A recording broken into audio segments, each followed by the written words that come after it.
deposits.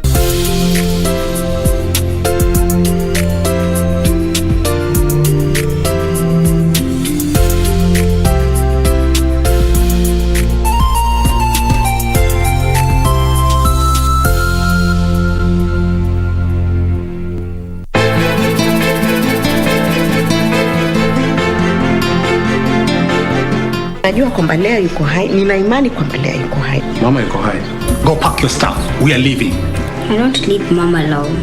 Wewe sio jifanya una mdomo mwingi sana na roho ngumu. Haya wacha tukuone sasa. Unamkumbuka huyu?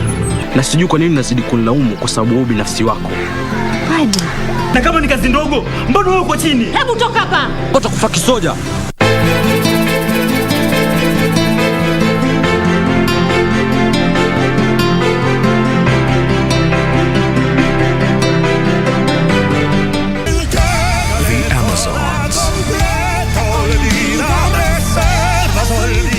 My daughter here will be representing me, and that means that she will be leading this project.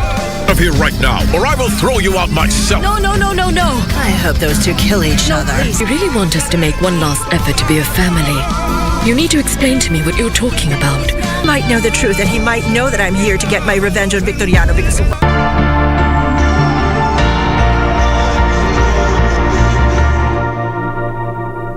My name is Muhammad Ahmed Muhammad, the CEO of Kenya Deposit Insurance Corporation, popularly known as KDIC. The corporation recently increased the protected sum from the previous 100,000 shillings to 500,000 shillings per account.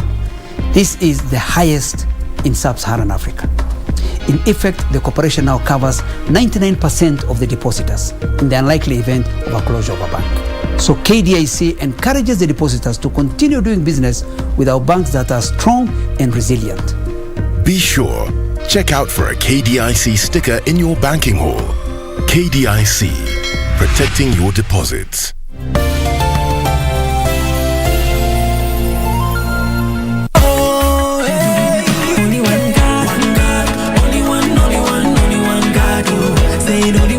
Ni jamaa ambaye ana believe sana vitu ambavyo kwa kweli ni vya Kiafrika. Kitu gani ambacho kilikufanya ukabadilika pa ukasema kwamba ubadilike uwe msanii na uimbe ngoma ambazo ni za kuelimisha? Sitaki salamu mimi nipe tano kisha kaoshe mikono sanitation na holy water kisha All the big artists that make big hits, they don't really freestyle because to us that's just like mumble jumble, you know what I mean? That's just to show up. I'm just being honest with you. That's just mumble jumble.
Serikali ya Rais Uhuru Kenyatta imetekeleza miradi mbalimbali kwenye sekta ya afya kuhakikisha Wakenya wanapata huduma bora za afya na kwa bei nafuu.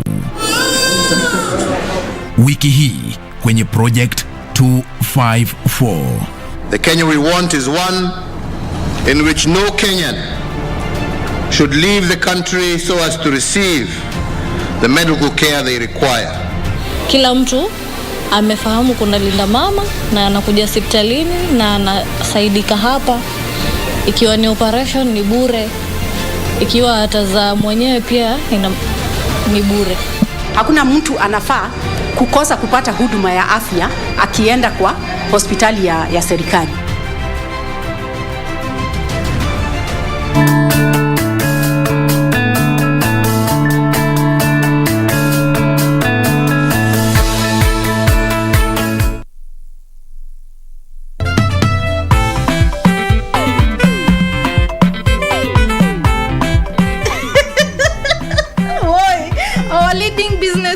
Is leading from behind. Hii si haki. Kusema kweli nilipaswa kwa nimemaliza masomo siku ya leo. Na sio malize by the way, nani amekukataza? Na unasinya by the way.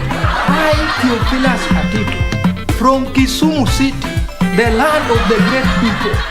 I'm vying for the topmost position of this institution. Atito, you can make me your first lady. Mr. Man, what is funny?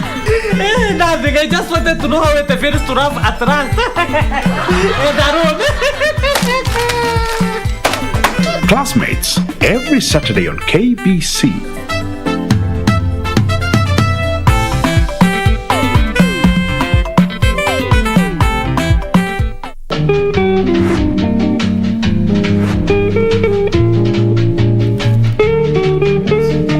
Actually not done full payments. When you of me impregnating you. Of Weneke, doctor. You've only done a down payment. Can you listen? I am helping Kenyan men do their job. I have helped your men. I am saying you keep quiet. Can you keep quiet, Dr. Foneke? What proof do you have that I've been the impregnator? The child has not been born. The fact that you have impregnated another woman now come damp. Damp. That means you can also do the same to me. Had your sister been impregnated before? My sister's never been. No man has been able to do what I've done in this court today. 2 women are carrying my own. Call me a miracle worker.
Na muhali gani mpenzi mtazamaji, karibu kwenye Darubini ya Channel 1 leo ikiwa ni siku ya mwisho ya mwezi wa Novemba, ambapo mtazamaji tumekuandalia mengi yaliyojiri ikiwemo taarifa kuhusiana na hotuba ya Rais Uhuru Kenyatta. Kweli kabisa, tutakudondolea yaliyojiri katika bunge hivi leo, na baada ya hapo tukuletee taarifa za biashara, spoti na vile vile utafiti. Na kwa vile tuna taarifa kemkem, tunaanza moja kwa moja. Mimi naitwa Boni Musambi. Na mimi mtazamaji naitwa Sarafina Robi.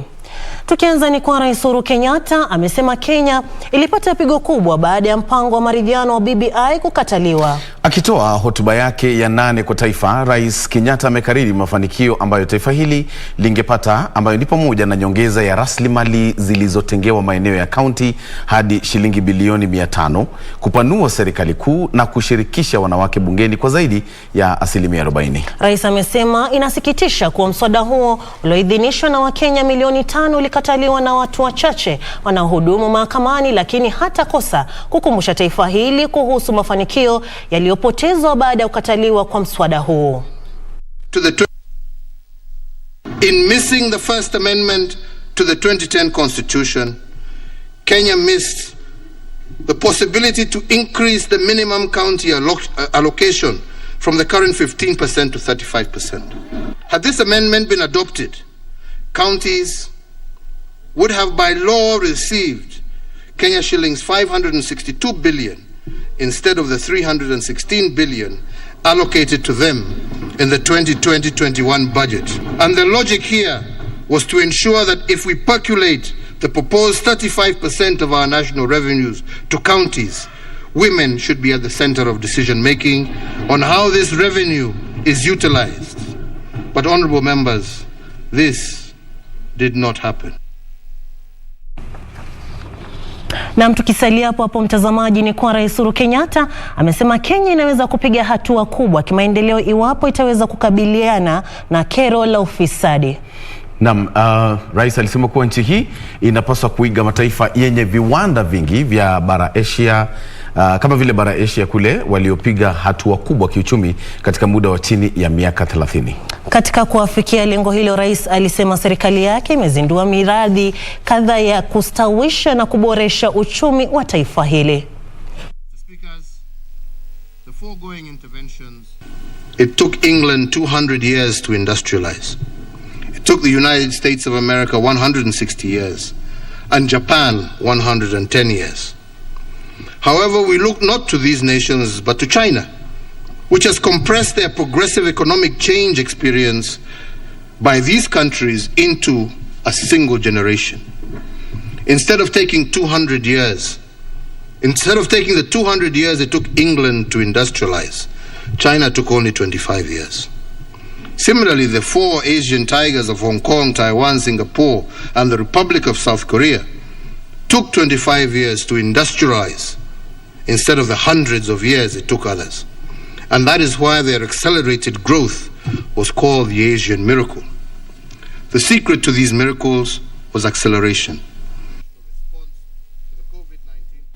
Mtazamaji, Benki Kuu ya Kenya iko katika awamu ya mwisho ya kurekebisha kanuni kali za uwekezaji na utoaji wa shilingi milioni 1 kwenye benki. Rais Uhuru Kenyatta amesema hatua hii itafanikisha shughuli za benki kwa wafanyabiashara huku uchumi ukijikwamua kutokana na athari za ugonjwa wa COVID-19. Amesema masharti hayo makali yaliyotekelezwa mwaka 2016 kwa lengo la kudhibiti shughuli za viwango vikubwa vya pesa hayafai kwa mazingira ya sasa ya biashara. I also asked the National Treasury and the Central Bank of Kenya to consider revising the maximum amount an individual or enterprise can withdraw or deposit from a bank that previously stood at 1 million shillings, which was not supportive of our current business environment. I'm glad to report to Parliament that as of the 8th November 2021, the Central Bank of Kenya issued a notice suspending the listing of negative credit information for borrowers with loans below Kenya shillings 5 million and that fell into arrears from October 1st, 2021 to September 30th, 2022. This will give the MSMEs 12 months to reorganize themselves and to adapt to the new economic normal. Na tukisalia kwenye hotuba hiyo ya rais, ni kwa Rais Uhuru amewahakikishia Wakenya kwamba hakuna atakayepoteza maisha yake kutokana na njaa. Kweli kabisa. Rais aliyekuwa akihutubia taifa kupitia bunge alisema serikali yake imechukua hatua mwafaka za kukabiliana na athari za ukame ambao unashuhudiwa nchini, hasa eneo la kaskazini.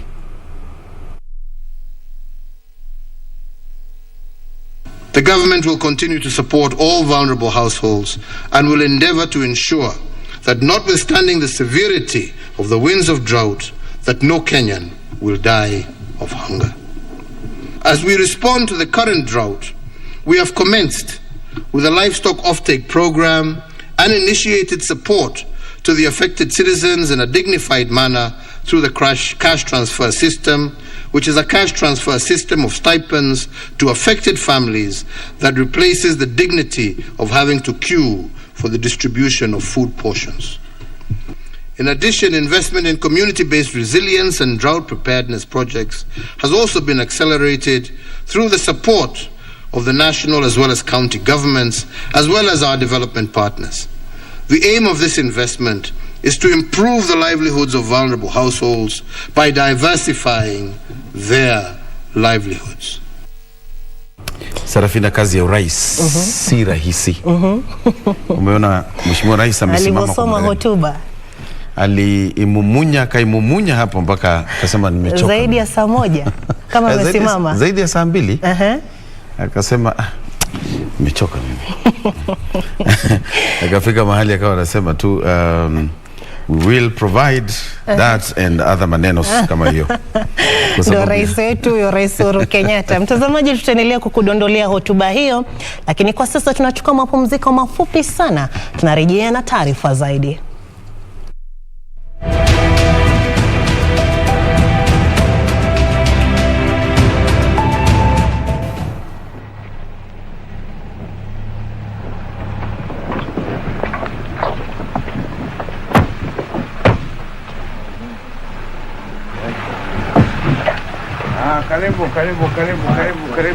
Karibu. Aha. Mzuri sana. Wala mzuri. Very much. Sorry. Appreciate you. Finish? Natosha.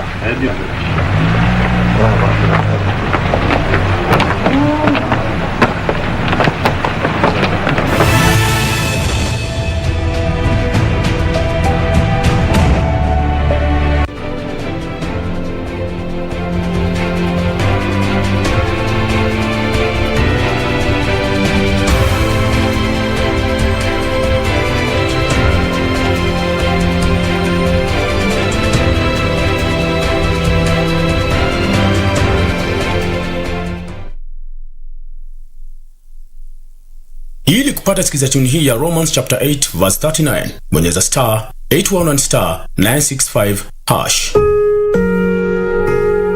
No power in the sky above or in the earth below, indeed, nothing in all creation will ever be able to separate us from the love of God that is revealed in Jesus Christ our Lord. Romans chapter 8 verse 39. Ili kupata sikiza tune hii ya Romans chapter 8 verse 39, bonyeza star 811 star 965 hash. Do you have a news story to share with KBC? Get in touch swiftly on email newsroom@kbc.co.ke, call 0723-892-654 or 0734-780-124.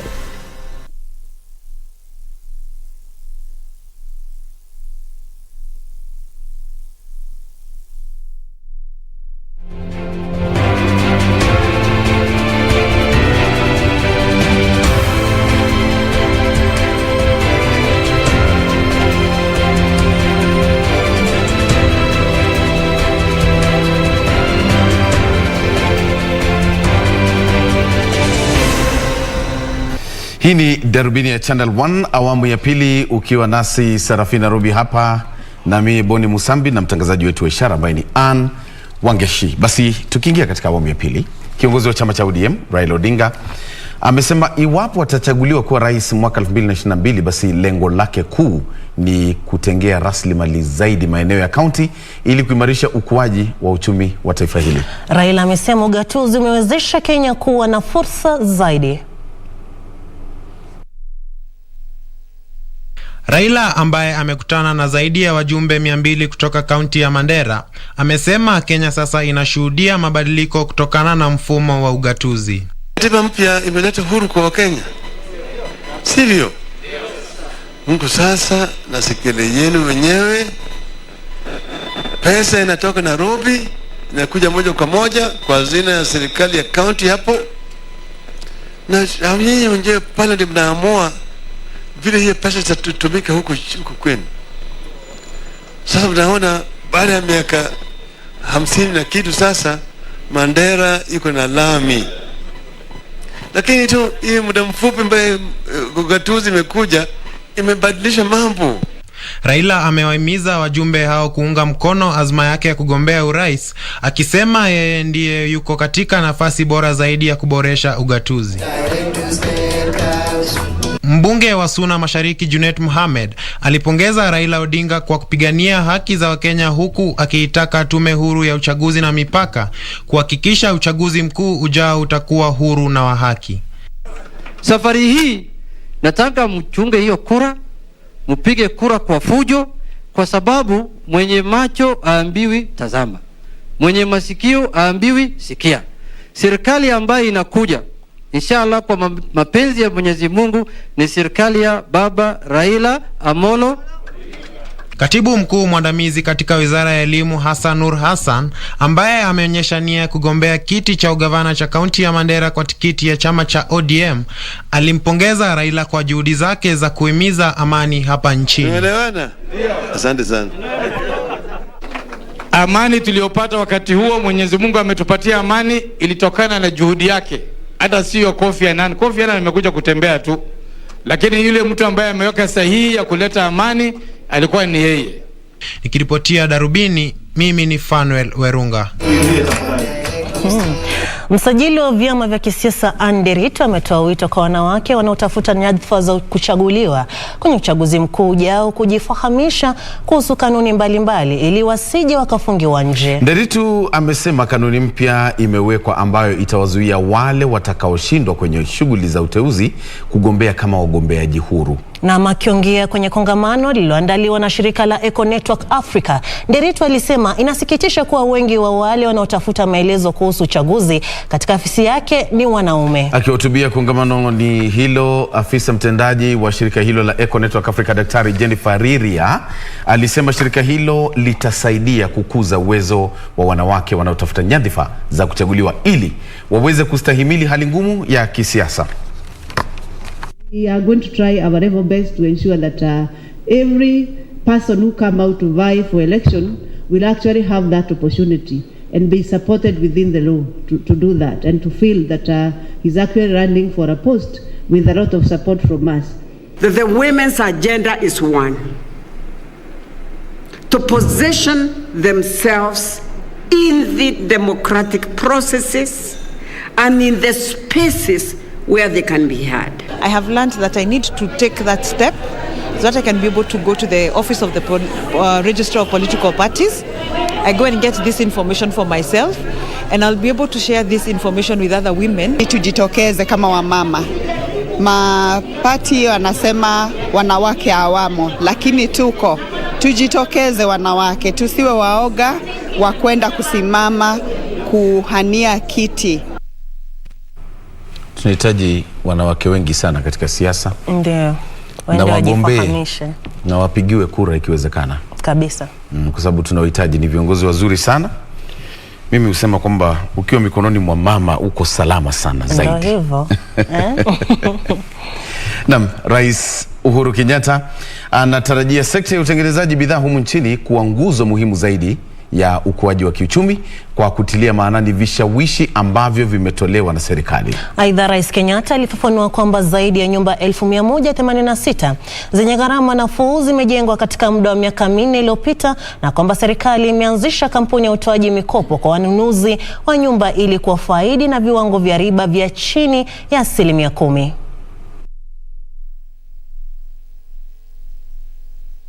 Enabling Kenyans to have decent and affordable homes has been one of the pillars of the Big Four agenda, and the affordable housing program has been, over the last 4 years, my keen intention. We have had problems in passing legislation before this House, but I can happily say that despite this, we have seen an increase in private investment also in the housing sector, amounting to some 2.12 trillion Kenya shillings. And these investments have yielded over 186,000 housing units, a remarkable 43% increase of housing units compared to the year 2013-2017. Mtazamaji, Rais Uhuru Kenyatta leo alitoa hotuba yake ya 8 kuhusu hali ya taifa ambapo aliangazia mafanikio muhimu ya utawala wake. Rais alisema ijapo mwaka uliopita ulikuwa na changamoto za kiuchumi kwa mataifa mbalimbali, Kenya ilibahatika kupiga hatua kadhaa muhimu. Alitaja sekta mbalimbali ambazo ziliandikisha ufanisi wakati ambapo dunia nzima ilikuwa imelemewa na mpigo wa janga la COVID-19. Kiongozi wa taifa aliwapongeza pia wa Kenya kutokana na ukakamavu wao na akatoa wito kwa jamii ya kimataifa kutolitenga bara hili la Afrika ijapo janga la COVID-19 halijakabiliwa kikamilifu.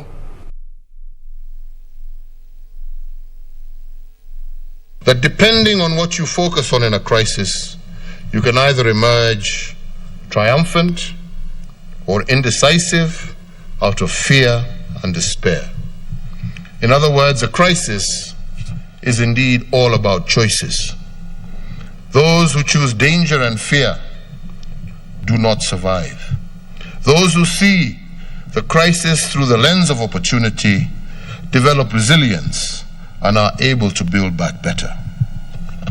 And I say this because, for instance, a Kenyan company known as Revital, operating in Kilifi County in the coast region, became Africa's largest producer and exporter of vaccine syringes during the COVID period. In 2020 alone, Revital exported 70 million COVID syringes to over 20 countries globally.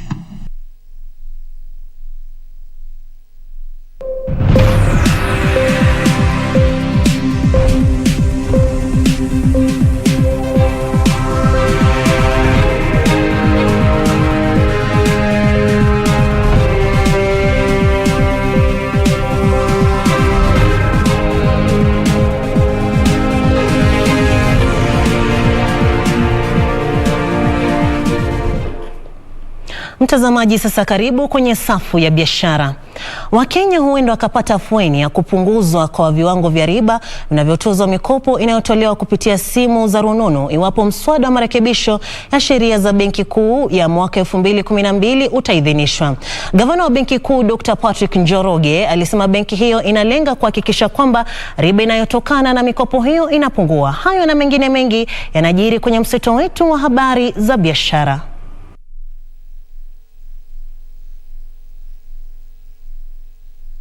Kampuni zinazotoa mikopo kupitia rununu hazitaweza tena kudhibiti sekta hiyo iwapo Rais Uhuru Kenyatta atatia saini mswada wa marekebisho ya sheria za Benki Kuu wa mwaka 2021.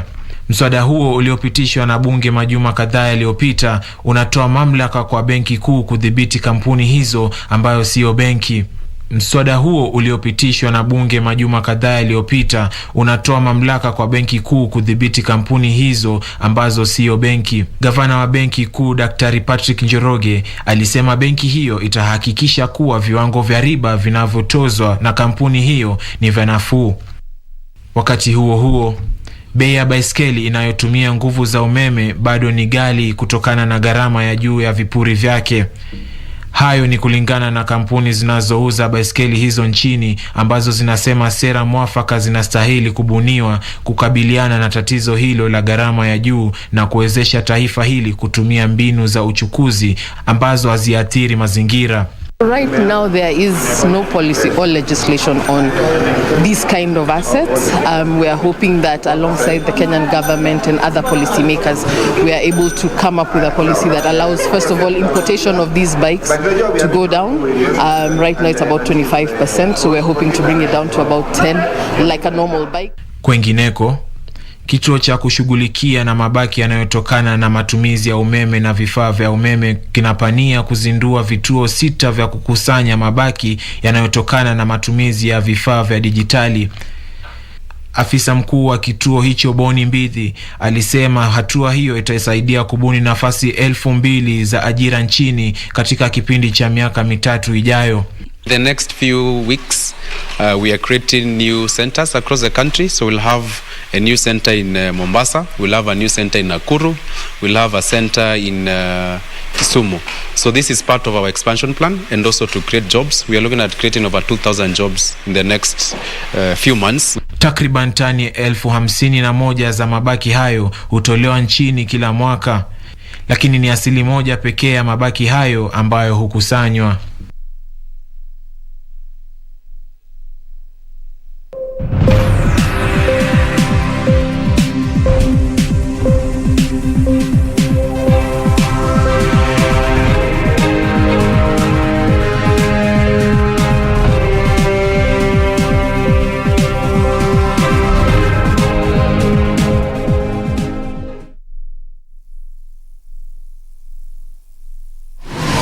Log on to the KBC website at www.kbc.co.ke to get the latest breaking news, entertainment, sports, politics, lifestyle or business trends from Kenya and around the world. Never miss new episodes from your favorite TV shows, reruns and movies. Just stream online or watch live on your YouTube channel at KBC Channel 1 TV shows. For the day's biggest stories, trustworthy news and family entertainment, log on to KBC Channel 1. Watch what you want anytime, anywhere.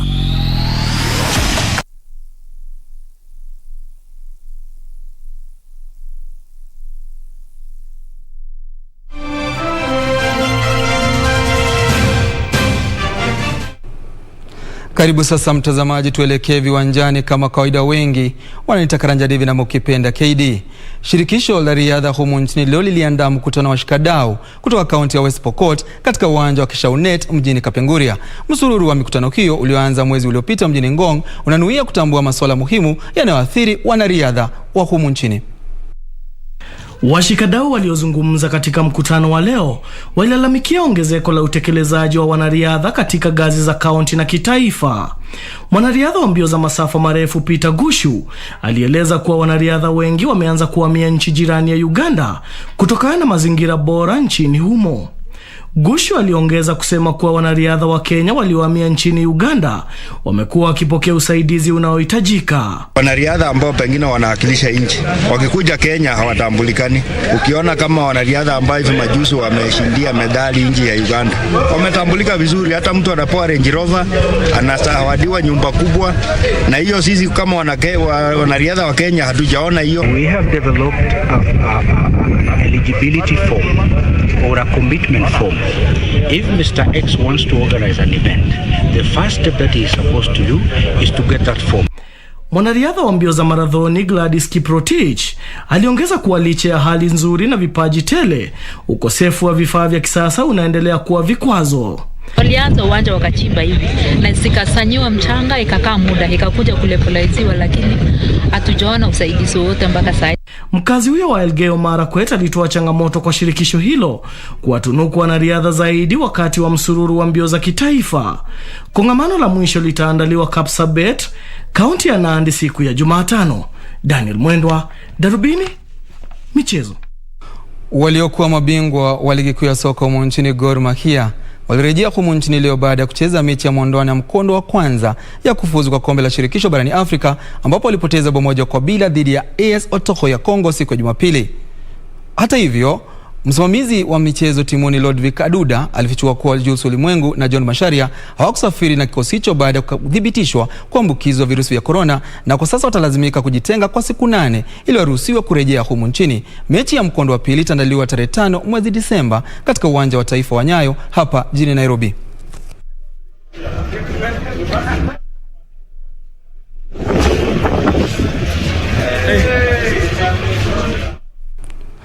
Tukisonga mbele ni kwamba mshambulizi mahiri wa Paris Saint-Germain na Argentina Lionel Messi ametajwa kuwa mchezaji bora duniani na kukabidhiwa taji ya mwaka huu ya Ballon d'Or. Aidha, ilikuwa mara ya 7 kwa Messi kunyakua tuzo hilo.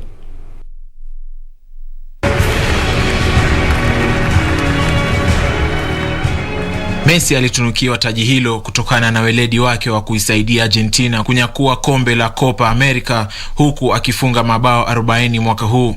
Messi alitia kimiani mabao 28 akichezea Barcelona, mabao 4 akichezea PSG na mabao 8 akichezea timu ya taifa ya Argentina.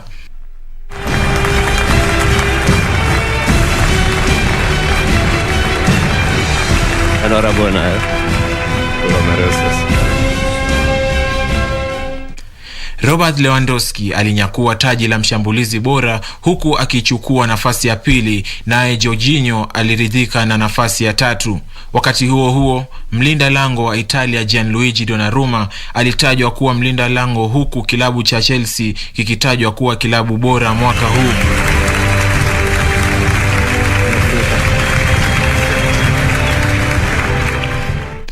Kiungo wa Barcelona Pedri alishinda taji la mchezaji chipukizi. Alexa Putellas alitoa taji la Ballon d'Or kwa upande wa wanawake. Nikiripotia Darubini Michezo, jina langu ni Alvin Kaunda. Kwako mwana Chelsea Boni na utafiti wa leo. Kama kawaida wengi wananiita Karanja David na mkipenda KD. Kwaheri.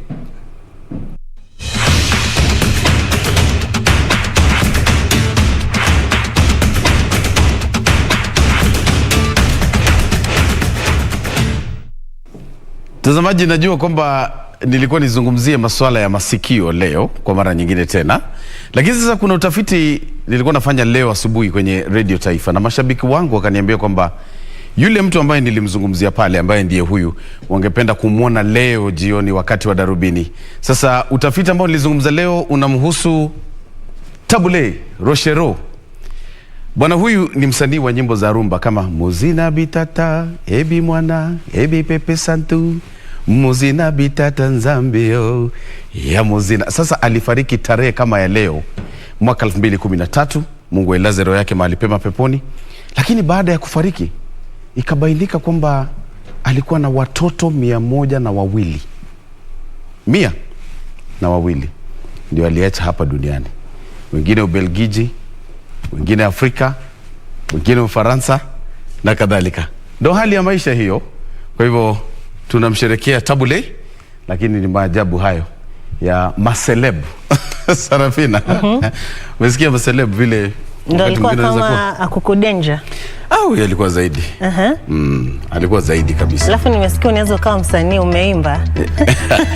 Sipio napenda. Kwanza tungeruhusiwa kufungua Darubini tukicheza rumba. Lazima, kwa sababu babangu anapenda sana muziki kama hiyo.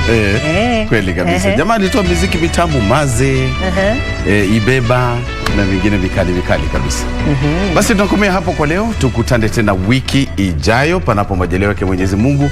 Lakini kutoka kwetu hapa tunakutakia Disemba ya kufana, kwa sababu kesho ni tarehe 1 mwezi Disemba, siku ya kimataifa ya ukimwi.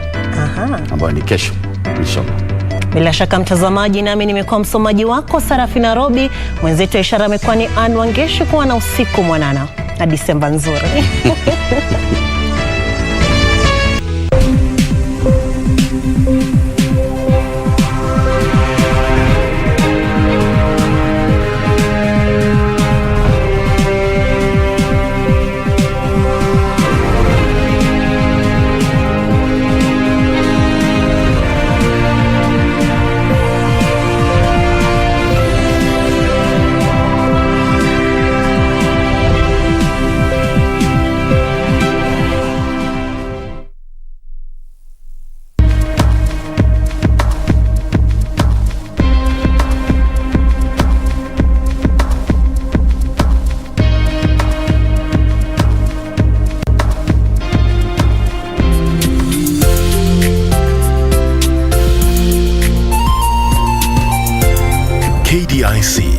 Protecting your deposits.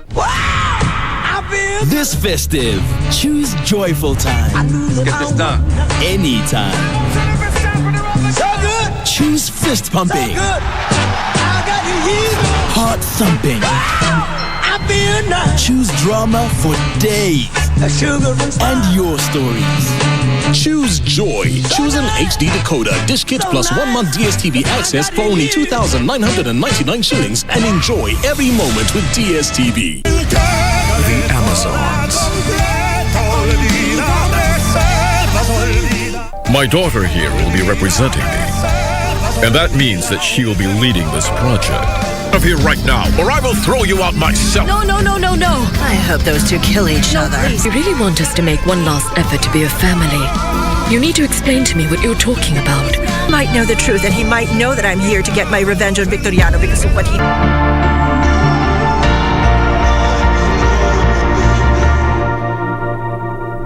My name is Mohamud Ahmed Mohamud, the CEO of Kenya Deposit Insurance Corporation, popularly known as KDIC. The corporation recently increased the protected sum from the previous 100,000 shillings to 500,000 shillings per account. This is the highest in sub-Saharan Africa. In effect, the corporation now covers